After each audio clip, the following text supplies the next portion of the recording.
예수 그리스도의 이름으로 기원합니다. 오늘 본문의 내용은 아합이란 왕이 나봇이라는 사람의 포도원을 탈취한 사건에 관한 것을 기록하고 있어요. 왕이 나봇이라는 사람의 포도원을 가지고 싶었습니다. 그래서 그걸 가지는 과정 속에 참 어려움들이 있었는데, 그 모든 일을 지켜보신 하나님께서 21절, 우리가 읽지는 않았지만 엘리야를 보내었어요. 너 아합에 가서 나의 이런 책망의 말을 전해라.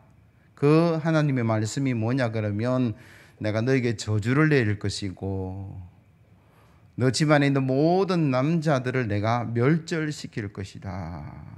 참 안타까운 이야기를 듣죠. 안타까울 정도가 아닙니다. 아합과 그의 모든 남자들이 다 죽어버리면 그 집안은 몰살되고 아예 흔적도 남지 않는 그런 무서운 말씀을 하나님께서 하고 계시는데, 우리가 사순절 두 번째 기간을 보내잖아요. 사순절에 여러분들이 묵상하는 게 뭡니까? 예수 십자가예요. 십자가는 한마디로 말하면 사랑인데, 하나님께서 나의 죄를 사하기 위해서 독생자 예수 그리스도를 내어주신 그 십자가의 사랑의 하나님이 아합이 얼마나 잘못했기에, 아합이 한 것이 얼마나 악하기에 멸문지하를 말씀하고 계시는가. 이 안타까운 사건 앞에 그때 그 사건이지만 오늘 저와 여러분들 주시는 하나님의 은혜를 나누고자 하는데, 제일 먼저는 성도는 이 말씀을 통해서 선지자의 책망을 잊지 않아야 된다. 여러분 1절 말씀을 한번 보시면요, 그 후에 이 일이 있으니라. 이스라엘 사람 나봇에게 이스라엘의 포도원이 있어 사마리아의 왕 아합의 왕궁에서 가깝더라. 그 후에 이 일이 있었다. 그 후가 뭘까요? 지난주에 묵상한 말씀이죠. 아람의 군대가, 연합 군대가 쳐들어와서 이스라엘이 전쟁을 하게 되는데 수적 열세였어요. 그럼에도 불구하고 이스라엘이 승리한 것은 누가 도와주셨습니까? 하나님이 도와주셨어요. 그것도 한 번이 아니라 두 번이나. 그런데 그 하나님의 도움으로 승리한 아합 왕이 하나님을 잊어버리고 하나님의 뜻을 잊어버리고 자기 마음대로 아람 왕을 살려주는 그 일들이 일어납니다. 그래서 무명의 선지자를 통해서 하나님께서 아합 왕에게 하신 말씀이 20장 42절 이하의 말씀인데요, 그가 왕께 아뢰되 여호와의 말씀이 내가 멸하기로 작정한 사람을 내 손으로 놓았은즉 내 목숨은 그의 목숨을 대신하고 내 백성은 그의 백성을 대신하리라 하셨나이다. 이스라엘 왕이 근심하고 답답하여 그의 왕궁으로 돌아가려고 사마리아에 이르더라. 아합이 책망을 받았다라는 거예요. 근데 그 책망 때문에 근심하고 답답해서 돌아갔는데, 그 다음에 또 나봇의 포도원을 탈취하는 그 사건이 이어졌더라. 이게 오늘 본문의 이야기인데, 여러분 상식적으로 칭찬을 오래 기억합니까? 책망을 오래 기억합니까? 대부분은 책망을 오래 기억해요. 누구에게 야단을 맞았어요. 누구에게 좋지 않은 이야기를 들었습니다. 그게 가슴판에 새겨지고 늘 1년이고 2년이고 10년이고 가는 게 어떤 책망에 대한 이야기인데, 그리고 책망을 들으면 대부분의 사람들은 내가 뭔가 잘못했구나 반성하기도 하고 돌이키기도 하는데, 오늘 본문의 아합 왕은 책망을 받았어요. 그런데 잠깐 근심하는 것 같기도 하고 염려하는 것 같기도 하는데, 그 이어서 이 다른 사람의 것을 착취하는 걸 보면 가슴 깊이 새기지 않았다라는 거예요. 실수할 수도 있고 넘어질 수도 있고 잘못할 수도 있어요. 그래서 야단을 맞기도 하고 책망을 듣기도 하는데, 그 다음이 문제죠. 그래서 저와 여러분들이 이런 책망에 대한 이야기들을 할 때 다 별로 좋아하지는 않겠지만, 오늘 나봇이라는 사람이 그 책망 때문에 바로 썼더라 이러면 얼마나 좋았을 거예요. 그런데 성경은 지금 뭐라고 얘기하냐면, 그가 책망을 받았음에도 불구하고 그걸 귀담아 듣지 않았다. 그래서 또 나쁜 짓을 했다. 지금 그렇게 기록하고 있어요. 잠언 15장 31절 이하의 말씀, 생명의 경계를 듣는 귀는 지혜로운 자 가운데 있느니라. 훈계받기를 싫어하는 자는 자기의 영혼을 경히 여김이며 견책을 달게 받는 자는 지식을 얻느니라. 여러분 솔직히 말해서 뭐 책망 받는 거 좋아하는 사람 어디 있어요? 야단 맞는 거 좋아하는 사람 아무도 없습니다. 그래서 누가 야단을 치면 막 격하게 거부하는 사람도 있고, 또 어떤 사람은 귀담아 들어서 미래가 바뀌기도 하고, 그건 우리의 선택인 것 같아요. 그러나 그 선택이 우리 미래를 바꾼다는 사실도 우리는 분명히 기억해야 됩니다. 잘못할 수 있어요. 실수할 수 있어요. 넘어질 수 있어요. 그때 받는 그 견책, 그 훈계, 그 책망이 나에게 힘이 될 수도 있고 나에게 독이 될 수도 있겠죠. 내가 그걸 선택하는 거예요. 그 선택에 따라서 미래는 좋아질 수도 있고 나빠질 수도 있고. 그래서 성경은요, 늘 훈계를 변호합니다. 히브리서의 내용에 보면 부모가 자녀를 책망하라, 뭐 채찍하라, 뭐 그렇게 이야기하면서, 책망하지 않는 부모는 그 자녀를 사랑하지 않는 것이다 라고 이야기를 하는 거죠. 부모가 자녀를 사랑한다 그러면 그 자녀의 어떤 잘못을 야단치고 바로 잡으려는 노력을 하라, 그렇게 성경은 말씀하시면서, 동일하게 하나님도 자녀된 성도들이 잘못할 때에 때로는 어려움을 허락하기도 하고 책망을 하기도 하고 벌을 내리시기도 한다라고 성경은 말씀하고 계시는 거죠. 여러분, 다윗이라는 사람이 하나님의 얼마나 많은 사랑을 받았습니까? 다윗처럼 하나님 사랑 그렇게 많이 받은 사람은 성경에 없는 것 같아요. 여러분, 시편을 읽어보면 고비 때마다, 어려움 때마다 다윗이 하나님께서 늘 사랑하셨다라는 그 부분들이 드러나는데, 그러나 다윗도 넘어지고 실수했죠. 나단 선지자를 통해서 그에게 책망이 들어올 때 다윗의 모습을 보세요. 그 자리에 꿇어 엎드려 기도하고 회개하고 나아감으로 하나님의 은혜가 회복되었다, 그렇게 성경은 말씀하세요. 그러므로 저와 여러분들이 때로는 실수하고 넘어질 때에, 책망을 받거나 야단을 맞을 때에 여러분 그것을 기꺼이 받아들이는 그런 용기가 필요할 줄로 믿습니다.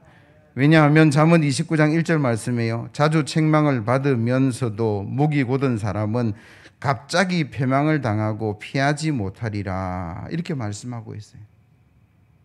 책망을 듣고 바로 가는 자에게는 문제가 일어나지 않겠지만 더 좋아지겠지만, 그걸 듣고도 또 나쁜 길로 가게 되면 결국 오늘의 본문의 아합 왕처럼 어려움을 당할 수밖에 없다라고 성경은 우리에게 말씀하고 계세요. 그래서 저와 여러분들이 힘들고 어려운 가운데 있다 할지라도 하나님 말씀으로 새롭게 나아가는 그런 귀한 시간 되기를 예수 그리스도의 이름으로 기원합니다. 두 번째로, 아합이 자신과 자손들이 멸망당하는 그 책망을 들었어요. 그죠? 근데 이게 계속해서 반복되는 이유가 뭘까? 한마디로 말하면 자기의 욕심을 채우려는 것이라, 그렇게 말씀드릴 수 있어요. 그래서 우리가 어떤 일들을 결정하고 판단하고 나아갈 때에 자기로부터 나오지 않고 하나님 말씀으로부터 나와셔야 돼요. 그래서 오늘 저와 이 본문을 통해서 주시는 두 번째 하나님의 교훈이 뭐냐 하면, 성도들은 하나님 말씀에 기준되는 삶을 살아가야 된다. 여러분, 2절에서 4절 말씀인데 한번 같이 읽어보겠습니다. 2절에서 4절 말씀 같이 읽습니다. 시작. 아합이 나봇에게 말하여 이르되, 내 포도원이 내 왕궁 곁에 가까이 있으니 내게 주어 채소 밭을 삼게 하라.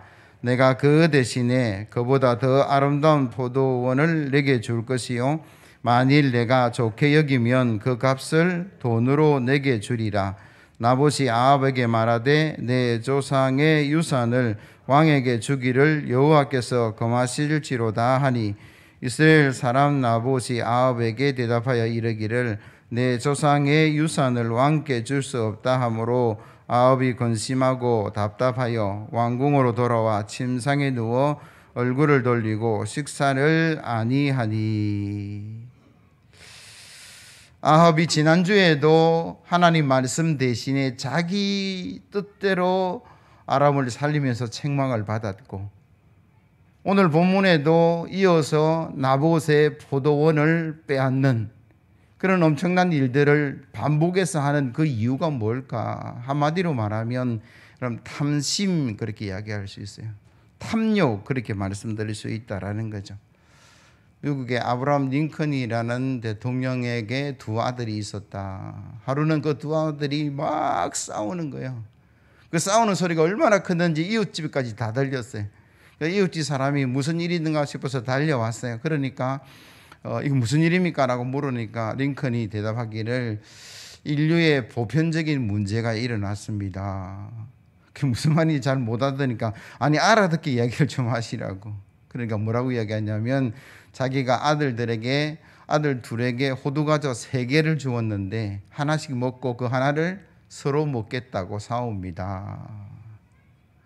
인류의 보편적인 문제, 여러분 누구나 더 가지고 싶은 게 사람의 마음이다라는 거죠. 저에게도 그런 마음이 있고 아마 여러분들에게도 이런 마음들이 있을 것인데, 그러나 예수 믿는 사람은 그 탐심에 이끌려가는 삶을 살지 않아야 된다. 그게 성경의 말씀이죠. 탐심, 정확하게 이야기하면 헬라어로 더 움켜잡는다, 뭐 그런 어떤 의미를 가지고 있다라고 이야기하는데, 그래서 여러분들 내 것이 아님에도 불구하고 가지려고 하는 그 마음, 그게 만악의 뿌리가 탐심이다, 그렇게 이야기해요. 여러분, 탐심이 있기에 거짓말하죠. 탐심이 있기에, 탐욕이 있기에 도둑질을 하죠. 저 사람 왜 강도했을까요? 뭐 물론 계획적으로 죽이려고 마음 먹고 있는 사람도 있겠지만 내 것 아닌 것을 가지려고 하는 그 과정 속에 일어나는 것이 도둑이고 살인이고 뭐 강도고 뭐 이렇게 되는 거예요. 성경에 보면 출애굽기 20장 17절 이하에 이렇게 말씀하세요. 내 이웃의 집을 탐내지 말라. 내 이웃의 아내나 그의 남종이나 그의 여종이나 그의 소나 그의 낙이나 물은 내 이웃의 소유를 탐내지 말지니라. 골로새서 3장 5절 탐심은 곧 우상 숭배라, 그렇게 말씀하시고, 누가복음 12장 15절에 탐심이 우리 마음에 들어와서 지배하면 제대로 된 신앙생활을 할 수 없다, 뭐 그렇게 성경은 말씀하고 계세요. 어린아이 때에 부모의 사랑을 차지하고 싶고 선생님의 귀여움을 받고 싶은 것은 누구나 있습니다. 근데 그게 성장하면서 그게 지나치게 집착하고 권력이라든지 명예라든지 물질에 집착하는 사람들이 일어나요. 그래서 자기의 경계를 넘어가죠. 내 것이 아님에도 불구하고 그것을 가지려고 수단과 방법을 가리지 아니함으로 어려움을 당하고 후회되는 인생을 살아갑니다. 성경 잠언 10장 2절 이하의 말씀이에요. 불의의 재물은 무익하여도 의인은 죽음에서 건지느니라. 여호와께서 의인의 영혼은 줄이지 않게 하시나 악인의 소욕은 물리치시느니라. 왜 우리가 이런 길을, 탐욕의 길을 걸어가고 죄된 길을 걸어가냐 그러면 궁극적으로는 하나님에 대한 신뢰와 믿음이 약해서 그래요. 하나님은 믿음의 백성을 굶지 않게 하실 줄로 믿습니다. 어려움에서 환난에서 이겨내게 하실 줄로 믿습니다. 그 하나님을 의지하지 못하고 하나님을 믿지 못하니까 내 방법으로, 내 식대로, 내 욕심대로 나아가서 어려움을 당하는 거예요. 그래서 예수 믿는 사람은 하나님에 대한 신뢰를 가지고 가셔야 돼요. 이건 지옥이라는 말이 무저갱이라는 말인데 깊은 심년, 끝이 없는 구덩이 뭐 이런 말이에요. 여러분, 탐욕이라는 게 이 지옥과 비슷한 거예요. 여러분, 채워지지 않는 게 인간의 탐욕이다라고 이야기를 해요. 그래서 탐욕에 사로잡혀 살아가는 사람은 마치 지옥의 삶을 살아가는 것과 비슷하다, 누군가 그런 이야기를 하고 있어요. 그래서 저와 여러분들이 탐욕이라는 것을 물리칠 수 있어야 되는데, 예수님께서 누가복음 12장 15절에 삼가 모든 탐심을 물리치라, 사람의 생명이 그 소유에 넉넉한 데 있지 아니하다, 그렇게 말씀하고 계셔요. 탐욕이 죄를 짓게 하고 지옥의 삶을 살게 하고, 예수님은 그 탐욕을 버리라고 말씀하시면 우리가 어떻게 그 탐욕을 버릴 수 있을까? 그 탐심의 제약에서 해방될 수 있을까? 되게 간단해요. 한번 따라합시다. 하나님은 나의 주인이십니다. 이거 우리가 생각하면 돼요. 시간의 주인도 하나님, 그 시간 앞에 나의 생명이 주어진 거예요. 물질의 주인도 하나님이세요. 그 하나님이 나에게 맡겨주신, 나는 청지기이고 하나님은 주인이시죠. 이 지구도 내 마음대로 하는 것이 아니라 하나님께서 지으셨고 운행하시기 때문에 우리는 사용하고 후배들에게, 후손들에게 물려주는 건데, 우리가 너무 욕심을 가지고 파괴하고 있다는 거예요. 주인이 아닌데 주인 행세를 하고 있어서 문제가 일어날 때가 참 많습니다. 오늘 본문에 나봇이라는 사람이 왕이 달라고 그랬는데 거절했어요. 참 용기 있는 사람이죠. 왕의 권력도 거절했어요. 아니면 더 좋은 거 줄게, 더 넓은 거 줄게, 더 포도 생산량이 많아지는 거 줄게, 아니면 돈으로도 내가 줄게. 그것도 아니라 그랬어요. 그러면서 뭐라고 이야기하냐면, 오늘 제목의 말씀처럼 뭐라고 이야기합니까? 하나님이 금하시기 때문이다.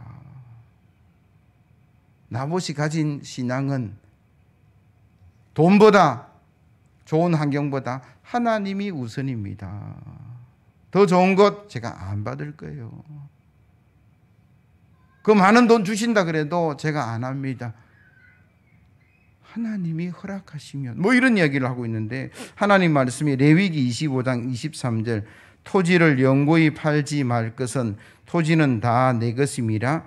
너희는 거류민이요 동거한 자로서 나와 함께 있느니라. 출애굽한 이스라엘 백성이 가나안에 들어가서 땅을 분배받는데, 여러분 돈 주고 산 지파가 어디 있습니까? 하나님이 공짜로 그에게 다 나누어 줬어요. 어느 지파는 여기, 어느 지파는 어디. 그들은 하나님이 주신 그 땅에 살아가는 것이고 하나님이 주신 삶을 누려가는 거예요. 주인이 누구냐? 하나님이세요.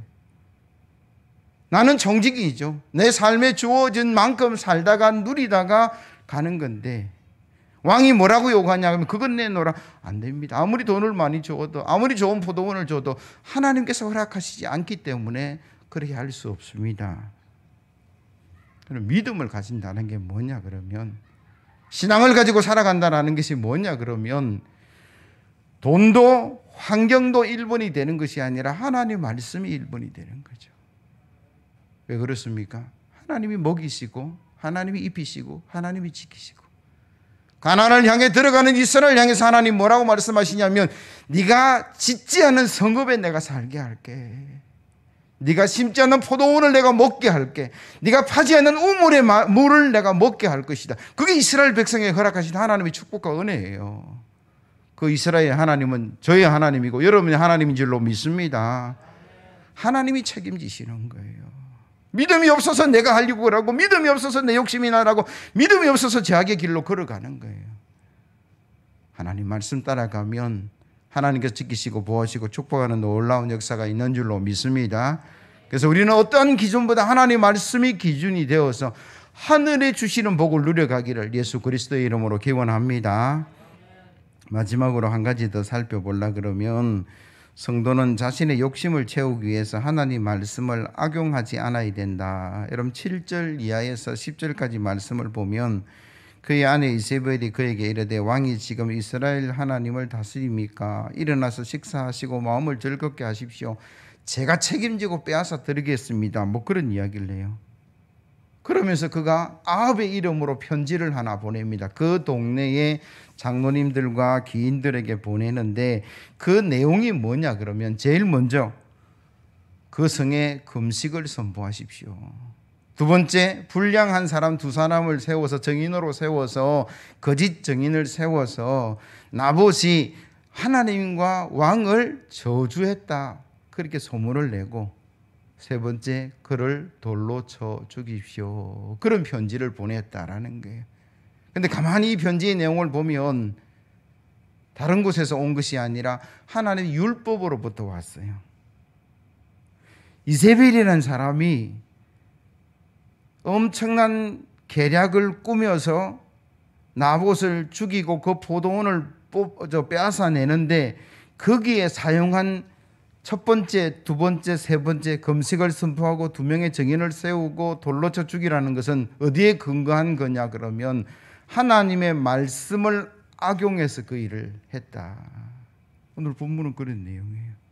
그럼 금식을 이스라엘에 선포할 때 성경에 보면 대부분 국가적 재난, 엄청난 어려움 앞에서 히스기야가 함께 금식을 선포하고 나아갔던 것처럼 그 성에 엄청난 어려움들이 있고 큰 일들이 있다라는 그 개략적인 이야기를 먼저 하라 그렇게 이야기하고, 불량스러운 두 사람에게 뒷돈을 주었는지 모르겠지만 정인을 세우라. 여러분, 사람 죽이는데 그냥 죽여버리면 되지, 왕의 어떤 밀사를 보내든지 그렇게 하면 되는데 뭐라고 합니까? 정인 세워서 돌로 쳐 죽이라라는 것은 성경에 보면 신명기 17장 4절 이하에 재판의 공정성을 위해서 하나님은 뭐라고 이야기하냐면, 그것이 내게 알려짐으로 내가 듣거든 자세히 조사해 볼지니 만일 그 일과 말이 확실하여 이스라엘 중에 이런 가증한 일을 행함이 있으면 너는 그 악을 행한 남자나 여자를 내 성문에 끌어내고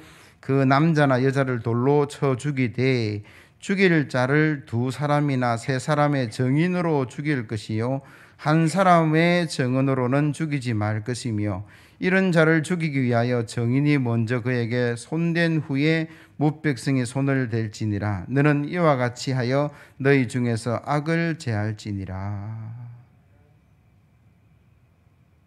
그러니까 정인 세우라는 이야기가 하나님 말씀에 근거해서 정인을, 물론 가짜 정인이고 불량배들이지만 그 방법이 그렇다라는 거예요.